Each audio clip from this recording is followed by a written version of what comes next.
నమస్తే, నేను Kavitha. Welcome to I Dream News. Telangana రాష్ట్రం ఏర్పడ్డ తర్వాత ఫస్ట్ టర్మ్ జరిగినటువంటి ఎన్నికలు సెంటిమెంట్తో జరిగితే, సెకండ్ టర్మ్ డెవలప్మెంట్ పేరుతో జరిగింది. అయితే థర్డ్ టర్మ్ మాత్రం anti incumbency key role play చేయబోతోంది.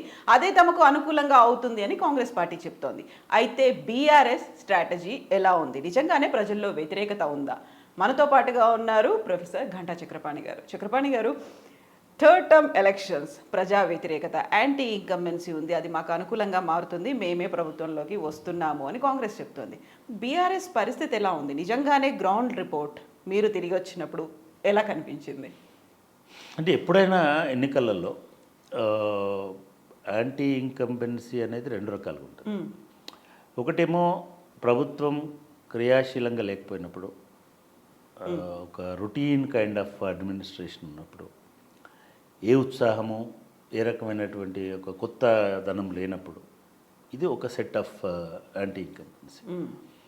రెండవది ఆ ఎమ్మెల్యేలకు సంబంధించినటువంటి ఫిర్యాదులు అని ఉండొచ్చు, లేకపోతే వ్యతిరేక పవనాలు అని ఉండొచ్చు, అటువంటి అంశాలు అయి ఉండొచ్చు, లేదా ఒక్కసారి మార్పును కోరుకోవడం వల్ల అయి ఉండొచ్చు. మనము ఒక మనిషిని ఇష్టపడకపోవడానికి రెండు కారణాలు ఉంటాయి. ఒకటి, ఈ మనిషి మీద మొహం మొత్తడం, సింపుల్గా చెప్పాలంటే ఫ్రెండ్షిప్లో. రెండవది, అంతకంటే ఎక్కువ ఎగ్జైటింగ్, అంతకంటే ఎక్కువ ఒక అట్రాక్టివ్ ఇది ఉండడం. నాకు ఈ మొదటిది కనబడతాం. అంతకంటే ఎగ్జైటింగ్ పాలన ఉంటుంది అని ఎవరు అనుకోవట్లేదు, అంతకంటే ఒక గొప్ప దృశ్యం కనబడుతుంది అని ఎవరు అనుకోవట్లేదు. ఎందుకంటే 10 సంవత్సరాలలో ఒక బ్యూటిఫుల్ డిజైన్ అనేటువంటిది వీళ్ళు చేసేసినారు. అది డెలివరీ అవ్వడంలో చాలా సమస్యలు వచ్చినాయి. నిజానికి చాలా అంటే వీళ్ళు ఆలోచించారా, కసరత్తు చేశారా, మేధోమదనం చేశారా, ఎవరైనా సంప్రదించారా? కొన్ని పథకాలు పెట్టినప్పుడు చేసి ఉంటే ఇట్లా ఉండకపోయేదేమో అనేటువంటిది కూడా కనబడుతుంది. నేను 2 ఎగ్జాంపుల్స్ చెప్తా ఫీల్డ్ లెవెల్లో ప్రివైల్ అయినటువంటి భావనలు. ఒకటి, రైతు బంధు. మనం మాట్లాడుతున్నప్పుడు ప్రతి ఒక్కరు I will show you some really exciting videos. చాలా ఇన్వాల్వ్ అయ్యి చెప్తున్నారు. నా బిడ్డకు కళ్యాణ లక్ష్మి వచ్చింది, 116 వచ్చింది, నా బిడ్డ హాస్పిటల్ పోయింది, లేకపోతే ఇంకొకటి అయింది, ఫలానా ఉద్యోగం వచ్చింది, ఫలానా ఇట్లాంటి స్టోరీస్ చెప్తున్నారు. కానీ ఏందో ఒకసారి మారిస్తే బెటరేమో, ఇట్లాంటివి కూడా మాట్లాడుతున్నారు. ఇది యాంటీ ఇన్కంబెన్సీలో ఏంటంటే ప్రజల్ని ఎంగేజ్ చేయలేకపోవడం. మొదటిసారి ఇంత వ్యతిరేకత లేదు. మొదటిసారి ఫస్ట్ టైం వచ్చిందేమో కేవలం ఒక పోరాటంతో వచ్చినారు. అన్ని ప్రతిపక్షాలు కూటమి ఏకమైనప్పటికీ కూడా వీళ్ళు ఒంటరిగా సింహం సింగిల్గానే వచ్చినా కూడా దాన్ని అధిగమించినారు. 63 స్థానాలు. రెండవసారి really they improved there performance and people judged the performance of first government. అంటే ఉద్యమం కంటే ఎక్కువ ఆదరణ, ఉద్యమంలో నాయకత్వం వహించి పోరాడిన దానికంటే ఎక్కువ ఆదరణ వీళ్ళు అభివృద్ధి సంక్షేమ పథకాలతో వచ్చింది. రెండవసారి 88 సీట్లకు దాదాపుగా 18-20 సీట్లు ఎక్కువ, 20-25 సీట్లు ఎక్కువ తీసుకొచ్చుకునేదాకా పీపుల్ అట్లా ఆలోచించి ఓటు చేసినారు. ఇందుకు కదా మనం తెలంగాణ తెచ్చుకున్నది. ఎగ్జాక్ట్. అందరూ ఇంత మౌత్ టాక్ లేదు, ఇంత వ్యతిరేకత లేదు, ఇంత అసలు జీరో యాంటీ ప్రో ఇన్కంబెన్సీ ఉండేది. సరే, ఇప్పుడు కూడా ఎందుకు బీఆర్ఎస్ ప్రభుత్వము ప్రిపేర్డ్గా లేదు, ఎంగేజ్డ్గా లేదు? ఎందుకు ప్రజల్ని ఎంగేజ్ చేయలేదు? ప్రజల్ని వదిలేసి దూరం ఎందుకు జరిగింది ప్రజలకి అని అనిపిస్తుంది. అది ప్రభుత్వం పరంగానా, లేకుంటే అక్కడ ఉన్న స్థానిక ఎమ్మెల్యేల పరంగానా? నిజానికి స్థానిక ఎమ్మెల్యేల పరంగా దాదాపు 60% కనబడతాం. ప్రభుత్వం పరంగా లేదనడానికి కూడా లేదు. ప్రభుత్వం ఏం చేయాలా? ఇప్పుడు నిజంగానే ఎలక్షన్స్ వస్తాయని తెలుసు, కనీసం ఒక 1 year నుంచో ఒక ఎంగేజ్ చేసుకుంటూ పోవాలి కదా ప్రజలని, గ్రూపులు చేయకుండా 2 పథకాలు. ఇది ఇందాక చెప్పిన రైతు బంధు పథకమే ఉంది. రైతు బంధు ప్రతి రైతు దాని గురించి మాట్లాడుతున్నప్పుడు చాలా ఉద్వేగంతో, భావోద్వేగాలతో మాట్లాడుతున్నారు, చాలా ఎగ్జైటింగ్గా మాట్లాడుతున్నారు. కానీ సార్ ఆ పక్కోడికి కాదు, వాళ్ళకు ₹1,00,000 వస్తున్నాయి సార్, ఆయనకు 20 ఎకరాలు ఉంది, నాకు 2 ఎకరాలు ఉంది సార్, 10,000 వస్తున్నది. ఇది అంటే నీకు వచ్చిన దాంతో సంతృప్తి పడడము ఒకటైతే, పక్కవాడికి అంత ఎందుకు ఇస్తున్నారనేటువంటి భావన కూడా వీళ్ళలో ఉన్నది. బట్ అందరికీ ఈక్వల్ రేషియో ఇస్తున్నారు కదా అనేది లేదు అక్కడ. రేషియో కాదు. అంటే ఎంత క్వాంటమ్ ఆఫ్ ఎంత మనీ వస్తుంది నీకు, ఏమొస్తుంది సార్, రైతు బంధు 10,000 కూడా వస్తలేదు. ఇంకా రామరెడ్డి పటేల్ చూడండి, పంటకు 1,00,000 ఎత్తుకుంటున్నాడు ఆయన, ఇట్లా మాట్లాడుతున్నాడు. అంటే మనకి కంపారిటివ్ ఇది అనేటువంటిది చాలా ఎక్కువ ఉంది. ఇది రైతు బంధు విషయంలో ఉంది. బహుశా ఈ ఫీడ్బ్యాక్ వల్లనే కేటీఆర్ గారు తన సెకండ్ ఫేజ్ ప్రచారంలో ఎక్కడో రైతు బంధు గురించి కూడా మేము సీలింగ్ గురించి ఆలోచిస్తామనేటువంటి ఒక మాట కూడా చెప్పారు. చాలామంది, ఎందుకంటే వాస్తవం ప్రభుత్వం చెప్పింది, లక్షల్లో వచ్చేవాళ్ళు 10ల సంఖ్యలో ఉన్నారు, వేలల్లో వచ్చేవాళ్ళు లక్షల్లో ఉన్నారు. ఈ 10ల సంఖ్యలో ఉన్న వాళ్ళు 100ల సంఖ్యలో ఉన్నటువంటి వాళ్లకు లక్షల రూపాయలు వస్తున్నాయనే ప్రచారము ఎక్కువ డ్యామేజింగ్ ఉంది లక్షల మందికి వేలల్లో వచ్చేదానికంటే. దీన్ని ఇప్పుడు చెప్తే ఇంకా ఇబ్బంది తప్ప, వీళ్ళు కొంత ముందుగా ఈ ఎక్సర్సైజ్ చేయాల్సి ఉంది, రివ్యూ చేసుకోవాల్సి ఉంది. ఇది తప్పండి నిజంగా కూడా. చాలా సందర్భాల్లో అంటాం సీలింగ్ ఉండాలి. ఎందుకు ఉండాలని అంటే the whole idea, I mean Rythu Bandhu ఎందుకు, దాని రైతు బంధు పేరు కాదు, జియోలో రైతు బంధు కంటే ఇన్పుట్ సబ్సిడీ స్కీమ్ అని ఉంటుంది. దీని మీద చాలా అగ్రికల్చర్ రిపోర్ట్స్, మినిమం ప్రైసింగ్ ఇవన్నీ చూసిన తర్వాత వాళ్ళు ఒక ఎస్టిమేషన్కి వచ్చి ఇంత పెట్టుబడి సహాయం చేస్తే ఎకరానికి ఒక 5,000 చేస్తే రైతులు ఎరువులు కొనుక్కుంటారు, ఇంకోటి కొనుక్కుంటారు, కూలీ వాళ్ళకి అవుతుంది, ఇట్లాంటివన్నీ గ్రాండ్గా ఆలోచించారు. ఇన్పుట్ సబ్సిడీ ఎందుకు అనే ఆబ్జెక్టివ్స్ రాసుకున్నప్పుడు ఏం రాసినారు వాళ్ళు అంటే, ఎక్కువ భూమిని సాగులోకి తేవడం, రైతుకు సహాయం చేయడం ఒకటైతే, ఎక్కువ భూమిని సాగులోకి తేవడం. ఇవాళ చాలామంది ఊర్లలో ఏమంటున్నారు, సాగులో లేకపోయినా సరే వాడికి భూమి ఓనర్ కాబట్టి ఇది ఓనర్ బంద్ అవుతుంది తప్ప రైతు బంధు కాదు, భూ యజమాని బంద్ అవుతున్నది. ఆయనకు ఉంటుంది 250 ఎకరాలు, అంటే ఒక మనిషికి ఉండదు, ఏదో ట్రస్ట్ పేరు మీదనో, ట్రస్ట్లోకి ఇవ్వకూడదు, లేదా ఇంకేదో పేరు మీదనో, 5 పేరు మీద కలిసి అన్నదమ్ములకి. రేవంత్ రెడ్డి గారు లైవ్లో చెప్తున్నారు, నా కుటుంబానికి 100 ఎకరాల ల్యాండ్ ఉంది, 100 పైన ఎకరాల ల్యాండ్ ఉంది. ఈ 100 పైన ఎకరాలు ల్యాండ్ ఉన్నటువంటి రేవంత్ రెడ్డి కుటుంబానికి రైతు బంధు వస్తలేదా? ఆ పక్కన ఉన్న 2 ఎకరాల రామిరెడ్డి ఏమనుకుంటాడంటే, మేము 100 ఎకరాలకి అంత వస్తుంది, 5 లక్షలు వస్తుంది, లేకపోతే 3 లక్షలు వస్తున్నది, నాకెంత వస్తుంది, 10,000 వస్తుంది. అంటే ఈ కంపారిజన్ అనేటువంటిది మీకు చాలా గ్రామాల్లో ఉంది. దానివల్ల కూడా ఒక అసంతృప్తి, వ్యతిరేకత స్థాయి, నేనైతే ఇప్పటికి కూడా మనం మొన్న ఒకసారి అనుకున్నాం, ఒక అసంతృప్తి నుంచి ఒక దీని నుంచి తర్వాత వ్యతిరేకత అనేటువంటిది వస్తుంది. ఈ అసంతృప్తి అయితే కనబడుతుంది. నా ఏముంది సార్, వాళ్ళకి వస్తుంది, మాకు వస్తుంది, గులుగుతున్నారు అక్కడ. అది గులుగుడు అనుకుంటారు, గులుగుడు. రెండవ గులుగుడు ఎక్కడుంది? రెండవ గులుగుడు అసలు నిజానికి దళిత బంధు అనేటువంటిది ఒక ఆదర్శమైనటువంటి సమాజంలో మాత్రమే people will allow you to support somebody. ఏ సమాజం, భారతీయ సమాజం ఆరోగ్యకరమైంది కాదు, ఒక ఆదర్శవంతమైంది కూడా కాదు. పక్కోడికి ఇస్తే ఎందుకు ఇస్తున్నావు, వాడికి సహాయం చేస్తాను అని అంటే, వాడికి ఎందుకు చేస్తావు, నాకెందుకు చేయవు అనేటువంటి సమాజం. 2 దళిత బంధు, బీసీ బంధు. దళిత బంధు ఇవ్వడంలో 2 రకాల వ్యతిరేకతలు ఉన్నాయి. ఒకటి, ఓవరాల్గా రెస్ట్ ఆఫ్ ద సమాజం వ్యతిరేకిస్తుంది, మీరు దళితులకు ఎందుకు ఇస్తున్నారు, 10 లక్షలు ఇవ్వాలా, అది కూడా. రెండోది, వీళ్ళు ఫస్ట్ టర్మ్లో 100 మందికో 50 మందికో ఒక 30%, 20%, ఈ 20% ఇచ్చినందుకు 80% దళితులు కూడా వ్యతిరేకిస్తున్నారు. వాళ్ళకి ఇచ్చారు, మాకు ఇవ్వలేదు. వాళ్ళు ఎట్లా ఎలిజిబుల్ అవుతారు, వాళ్ళకి ఇచ్చారు, మాకెందుకు ఇవ్వలేదు. ఇక్కడ వీళ్ళు బీసీలతో సహా ఓసీలు, బీసీలు, ఎస్టీలు కూడా దళితులకు ఇచ్చారు, ఎవరికి ఇస్తలేరు. 10 లక్షలు వాళ్ళకి. అంటే వాళ్ళకు 10 లక్షలు ఇచ్చిండ్రు అనే కడుపు మంట ఇంకొక రకమైనటువంటి అసహనానికి, ఇంకొక రకమైనటువంటి వ్యతిరేకతకి, ఇంకొక రకమైనటువంటి అసంతృప్తికి కారణమవుతుంది. అది రెండవ రకమైనటువంటి. ఎప్పుడైనా సరే డెవలప్మెంట్ లేకపోవడం వల్ల ఇన్కంబెన్సీ రావాలి, అంటే ఇన్కంబెన్సీ రావాలి. డెవలప్మెంట్లో ఉన్న ప్యారిటీస్ వల్ల, డెవలప్మెంట్లో ఉన్నటువంటి వ్యత్యాసాల వల్ల, డెవలప్మెంట్లో ఉన్నటువంటి అపోహల వల్ల ఈ ఇన్కంబెన్సీ అని వస్తున్నది, యాంటీ ఇన్కంబెన్సీ వస్తుంది.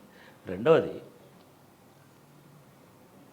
10 సంవత్సరాల సుదీర్ఘకాలం, అంతకుముందు ఇంకో 5 సంవత్సరాలు కూడా ఉన్నారు వీళ్ళు కొంతమంది. 15 సంవత్సరాల నుంచి ఒకడే ఎమ్మెల్యే. అంటే కనీసం మారలే.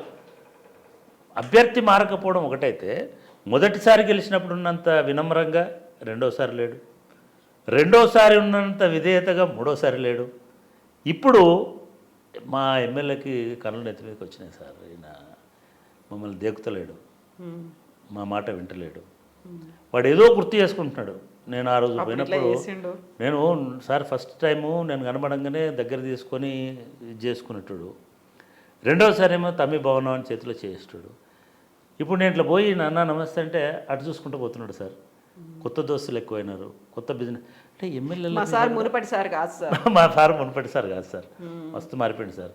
ఈ మారిపోయిన సార్ను మార్చాలి సార్, అవగాడి దాకా వస్తున్నారు. కొన్ని చోట్ల నువ్వు ఇటువంటి స్వభావం ఇటువంటిది కూడా ఉంది. మనం పదే పదే ఎగ్జాంపుల్స్ అట్లా చెప్పలేము, కానీ అంటే పలకరింపులో హరీష్ రావు అనేటువంటి నాయకుడు ఎట్లాగైతే ఎదుటి వాడి హృదయంలోకి పోయి మాట్లాడి వస్తాడో, ఎమ్మెల్యేలు కనీసం కళ్ళలోకి కూడా చూస్తలేరు. ఈ భావన ఒకటి ఉంది. ఇదంతా కలిపి ఉందా ఎమ్మెల్యేలందరిలో అట్లాంటి భావన? చాలా మందిలో అంటే రెండు రకాల కోపం ఉంది. ఒకటి స్వభావం మారింది, రెండు ఆర్థిక అంతస్తు మారింది. రకరకాల కారణాలు, కాంట్రాక్ట్లు లేదా దందాలు లేదా బిజినెస్లే ఉండొచ్చు, కానీ ఎట్లా ఎదిగినాడు ఈ సారు, కాలం గడిచినా కొద్ది ఆస్తులు ఎట్లా పెరిగినాయి, ఇవన్నీ చూస్తుంటారు కదా. అది చాలా ప్రస్ఫుటమైనటువంటి వ్యత్యాసం. ఇవన్నీ కలిసి ఒక 60% ఈ యాంటీ ఇన్కంబెన్సీకి అభివృద్ధిలో లోటు లేదు. ఎవరినైనా అడగండి మీరు, సంక్షేమాల లోటు, ఈ వ్యత్యాసం చూసుకుంటున్నారు. అక్కడ ఏమి లోటు లేదు, అందరికీ ఏదో ఒక రూపంలో ఏదో ఒక పథకం అందుతుంది, సంక్షేమం అందుతుంది, ఏదో ఒకటి అందుతుంది, అందకుండా లేదు. ఆ కన్విన్స్ అయ్యేటువంటి స్వభావం కనబడుతుంది. మనకి ఇవ్వకపోతే బాగుండిందా అనేటువంటి కోపం, అనేటువంటి అసంతృప్తి అయితే ఉన్నది. దాన్ని ఎవరము కాదనడానికి అవకాశం.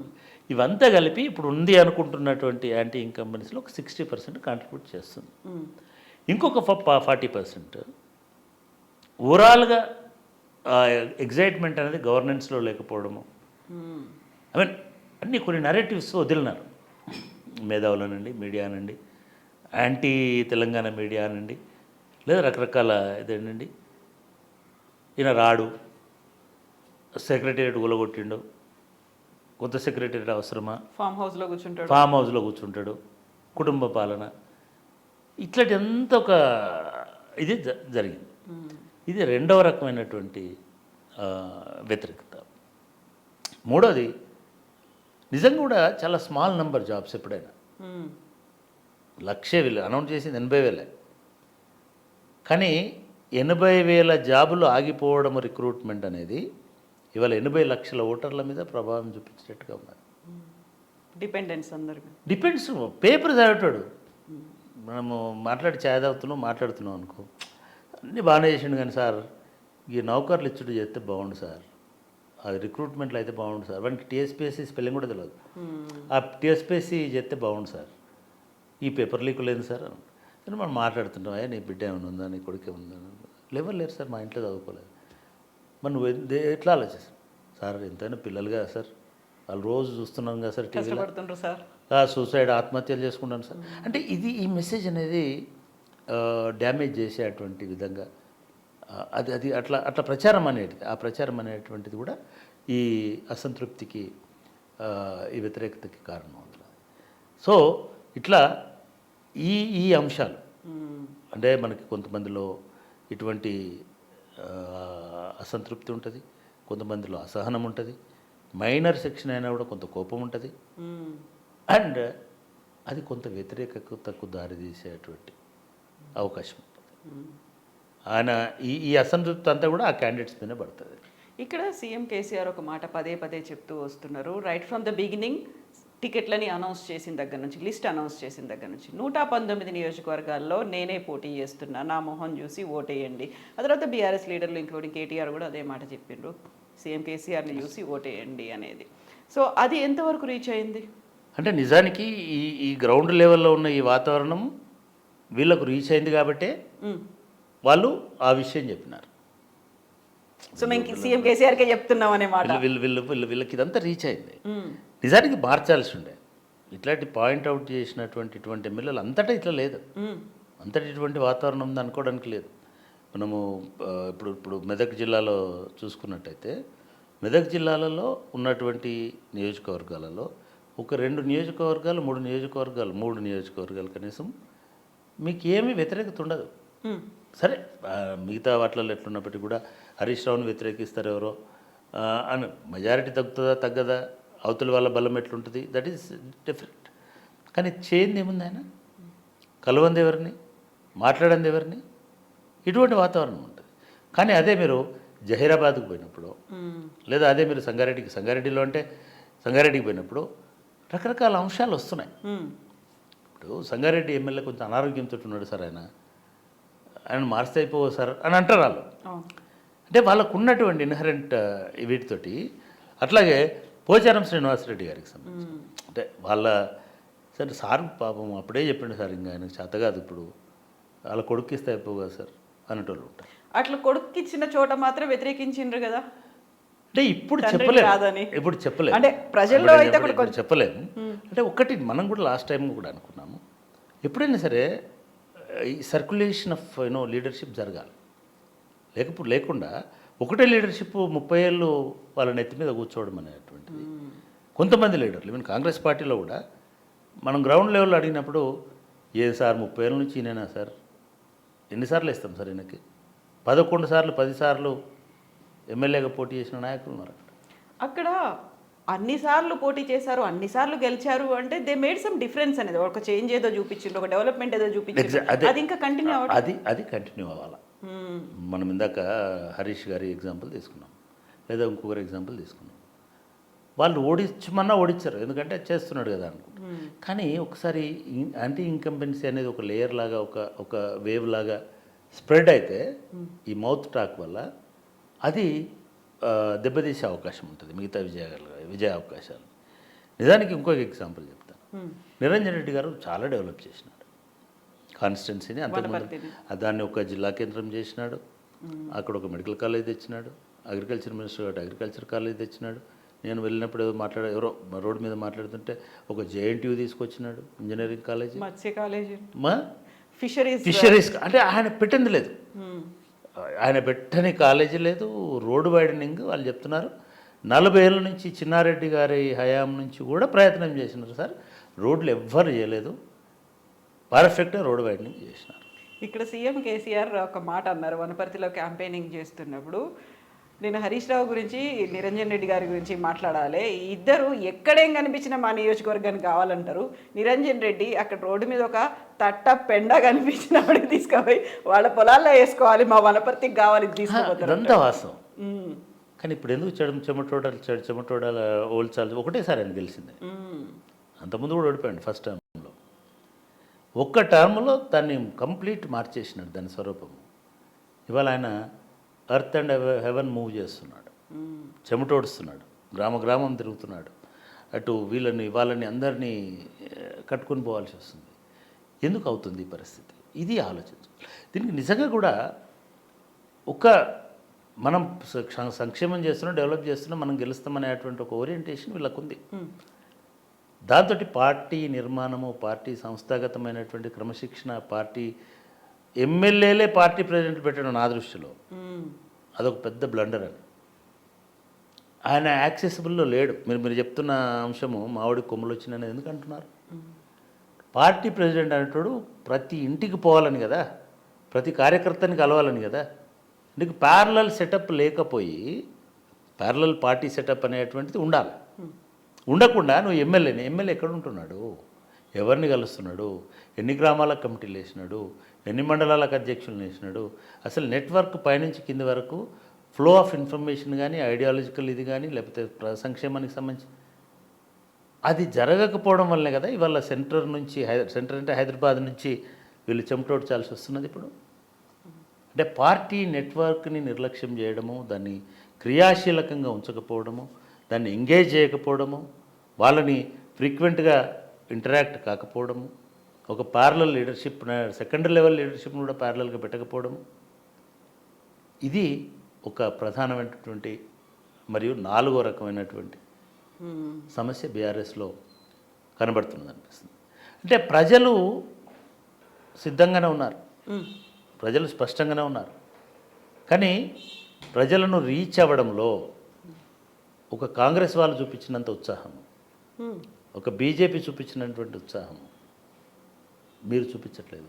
అందరికంటే ముందే ఎందుకంటే మేము గెలుస్తాం సార్ అనేటువంటి ధోరణి ఛాయ్ దుకాన్లల్లో, ఏదో హోటళ్ళల్లో బ్యాడ్జీలు పెట్టుకొని ఇది పెట్టుకొని గప్పాలు కొట్టుకుంటా బయట ఏమంటారు ఇన్నోవా వెహికల్ని పెట్టుకొని కూర్చుంటే ప్రచారంలో ఇదొక ప్రధానమైనటువంటి అంశం.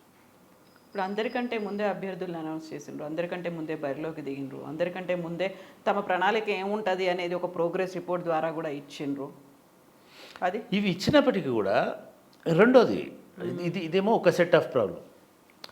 రెండో సెట్ ఆఫ్ ప్రాబ్లం ఏమవుతుందంటే వీళ్ళు ఈ సర్క్యులేషన్ ఆఫ్ ఇది లేకపోవడం, రిప్రజెంటేషన్స్ లేకపోవడం వల్ల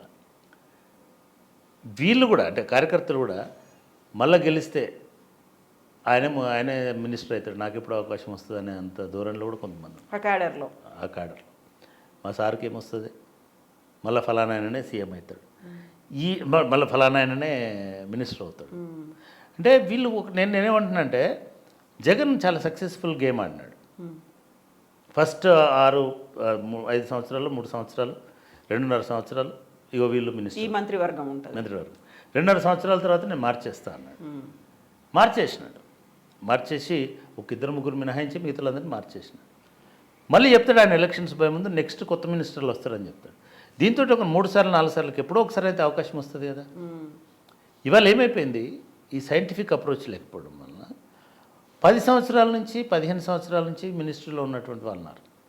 పాత కాంగ్రెస్లో మినిస్టర్లుగా ఉన్నారు, మళ్ళీ ఇక్కడికి వచ్చి కూడా మినిస్టర్లు అయినటువంటి వాళ్ళు ఉన్నారు. ఇంకా ప్రొలాంగ్ చేసి లాగి చూస్తే టీడీపీలో మినిస్టర్ ఉన్నాడు, కాంగ్రెస్లో మినిస్టర్లు ఉన్నారు, మళ్ళీ ఇక్కడికి వచ్చి మినిస్టర్లు అయినారు, మళ్ళీ రేపు ఆయన అవుతాడు అనేటువంటి ధోరణి కూడా కనబడతాం. ఈ పోటీ నిజానికి వీళ్ళకి అంత గుర్తే అంటే ఎట్లాగైతే ఎమ్మెల్యేకే పార్టీని అప్పచెప్పినారో, ఎట్లాగే మినిస్టర్కి జిల్లాను అప్పచెప్పినారో, అది చాలామందిలో ఒక నిరాసక్తిని, కార్యకర్తల్లోనే ఒక నిరాసక్తి, పోటీతత్వం లేకపోవడాన్ని. నీకు పార్టీ ప్రెసిడెంట్ సపరేట్గా ఉండి, జిల్లా పార్టీ ప్రెసిడెంట్ ఎమ్మెల్యే సపరేట్గా ఉంటే వీళ్ళిద్దరి మధ్యలో మేము గట్టిగా పనిచేసి కోఆర్డినేషన్తో పాటు పోటీ కూడా ఉంటుంది. ఆ పోటీ ఉండడం మూలంగా చలో నాకు అవకాశం వస్తుంది కావచ్చు ఎమ్మెల్యేగా అని ఈయన కష్టపడతాడు, ఆయన ఓహో నాకు పోటీ ఉంది కాబట్టి అని పనిచేస్తాడు. అటువంటిది జీరో, నేనే గుత్తేదారులాగా అయిపోయింది, నేనే ఈ జిల్లాకి ఇంకెవడు ఉన్నాడు. రెండోది మినిస్టర్లలో కూడా పక్కా మారుస్తాడు అనుకుంటే తప్ప భయం ఉండదు. మీరు ఒక సైంటిఫిక్ అప్రోచ్ అన్నారు, సైంటిఫిక్ అప్రోచ్తో పాటుగా సోషల్ ఇంజనీరింగ్ అనేది ఇప్పుడు మామూలుగా ప్రజల్లో లేకుంటే ఓట్లలో ఎట్లా చూస్తున్నామో అక్కడ ఎమ్మెల్యేకి అండ్ మంత్రులకు కూడా అదే ఫాలో అవ్వాల్సి ఉండే. అది ఒక పెద్ద లోపం అండి, మనం మాట్లాడుకోవాలి తప్పదు.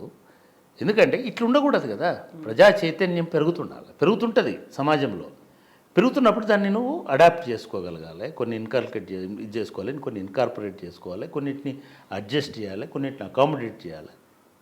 ఇది లేకపోతే ప్రాసెస్ ఉండదు. కొన్నిట్లలో చాలా స్ట్రిక్ట్గా ఉండాలి. 100% కాన్ఫ్లిక్ట్ ఉంటుంది, కాన్ఫ్లిక్ట్ రిజాల్వ్ చేయాలి, కొన్నిసార్లు కాన్ఫ్లిక్ట్ పెంచాలి నీ పోలరైజేషన్ జరగడం కోసం. ఈ నెట్వర్క్ లేదు, అంటే మొత్తము ఒక ఒక ఒక ఒక లైన్ లీడర్షిప్ వచ్చేసింది. ఒక లైన్ లీడర్షిప్ ఉన్నప్పుడు ప్రాబ్లం అవుతుంది. నీకు హారిజంటల్గా కూడా లీడర్షిప్ నెట్వర్క్ డెవలప్ కావాలి. అట్లా లేకపోతే రాదు. మనం ఆర్ఎస్ ప్రవీణ్ కుమార్ గురించి మాట్లాడేటప్పుడు అదే అనుకున్నాం. న్యూ లీడర్షిప్ని పట్టుకొచ్చినాడు. దానిలో ఐఐటి వాళ్ళు ఉన్నారు, ఐఐఎంలో చదివిన వాళ్ళు ఉన్నారు, బీటెక్ ఉన్నారు, డాక్టర్స్ ఉన్నారు, ఇంజనీర్లు ఉన్నారు. ఒక ఎక్సైటెడ్ కొత్త లీడర్షిప్ వస్తుంది అనేటువంటి ఉత్సాహం కనబడుతుంది కదా. అటువంటి ఒక సరే సార్ ఆయననే మళ్ళీ గెలుస్తాడు, ఆయననే వాడు ప్రచారం చేసేటప్పుడు కూడా ఉత్సాహం లేకుండా ఉండే వాతావరణము కొన్ని చోట్ల మనకి ఇవన్నీ ఇదొక సమస్య ప్రధానంగా. నిజానికి అట్లీస్ట్ ఇప్పటికైనా సరే ఇట్లా ఉండదు మీ మంత్రివర్గం. చాలా మేము కొత్త ప్రయోగం ఏదో ఒక కొత్త ప్రయోగం చేయాలి. ఎన్ని రోజులు మనం మాట్లాడుకుంటే వాళ్ళ కోపాలు వస్తాయి, కానీ ఎవరికైనా కంటిన్యూస్ ఎన్ని రోజులు ఒకలే ఉంటారు. మనం తలసాని శ్రీనివాస్ యాదవ్ తీసుకుందాము, లేకపోతే ఇంకోళ్ళని తీసుకుందాము, అంటే ఇదొక నడుస్తుంటుంది. అంటే మిగతా వాళ్ళకి నేను కూడా 3 సార్లు గెలిచిన కదా, నేను కూడా 4 సార్లు గెలిచిన కదా. సో ఇది ఒక రకమైనటువంటి రాజకీయ స్తబ్దతకి, అంటే ఆ చైతన్య ఇది లేకపోవడానికి, ఒక డల్గా కనబడడానికి ఇది కూడా ఒక కారణం అని నేను అనుకుంటున్నాను. కాబట్టి ఇవాళ కేసీఆర్ చెమటోడాల్సి వస్తుంది. కేటీఆర్ విపరీతమైన రోడ్ షోలు చేసి విపరీతమైన డైవర్స్ ఫోకస్ తోటి మహిళల్ని మనం అనుకున్నట్టు డిఫరెంట్ గ్రూప్స్తో వాళ్ళని ఎంగేజ్ చేసి వీళ్ళందరూ స్పష్టంగా ఉన్నారండి. ప్రజలు స్పష్టంగా ఉన్నారు. మీ క్యాడర్ స్పష్టంగా లేదు, కార్యకర్తలు స్పష్టంగా లేరు, మీ ఎమ్మెల్యేలు స్పష్టంగా లేరు, లీడర్షిప్ స్పష్టంగా లేరు. ఈ 40% యాంటీ ఇన్కంబెన్సీ అనేటువంటిది మనం ఏదో అనుకున్నాము. నా దృష్టిలో ఇది పథకాలు లేవనో, అభివృద్ధి లేవనో, సంక్షేమం అందలేదనో, నీళ్లు రాలేదనో, కరెంటు లేదనో కాదు. మీ నాయకత్వము అలర్ట్గా లేకపోవడం వలన, చైతన్యశీలంగా లేకపోవడం వలన, ప్రజల హృదయాల్లోకి పోకపోవడం వల్ల, హృదయాల కవాటాలు తెరుచుకోవడం కష్టమైతే కసం ప్రజల ఇంటికి పోకపోవడం వల్ల చాలా చోట్ల మనకు కనబడుతుంటుంది. మా ఇంట్లో ఏ ఫంక్షన్ అయినా వస్తాడు, కొన్ని చోట్ల ఉంది అది, చనిపోతే వస్తాడు, ఇంకో దగ్గరికి వస్తాడు. ఈ మంచి పేరు ఉండేటోళ్ళకు ఉంది. మీరు అన్నట్టుగా మా వాడికి కొమ్ములు వచ్చినాయి సార్, పట్టించుకుంటలేడు, ఇది చేస్తలేడు, ఇట్లా రకరకాలైనటువంటి ఇది నేను అనుకోవడం ఒక 40% కారణం అవుతుంది ఇన్కంబెన్సీ, యాంటీ ఇన్కంబెన్సీకి, సారీ 60% ఆఫ్ దీనికి కారణమవుతుంది. దీన్ని ప్రచారంలో కానీ, దీన్ని మీ ప్రణాళికలో కానీ, దీన్ని మీ సంభాషణలో కానీ, దీన్ని మీ కార్యకర్తలతో ముచ్చటి, మీరు బయటి ఓటర్లతో అడ్రస్ చేస్తున్నారు కానీ మీ ఎమ్మెల్యేలను అడ్రస్ చేయండి ఒకసారి, మీ కార్యకర్తలను అడ్రస్ చేయండి. అప్పుడు మీరు కొంత దీన్ని అధిగమించడానికి అవకాశం ఉంటుంది. ఎస్ అండి, thank you so much. Thank you.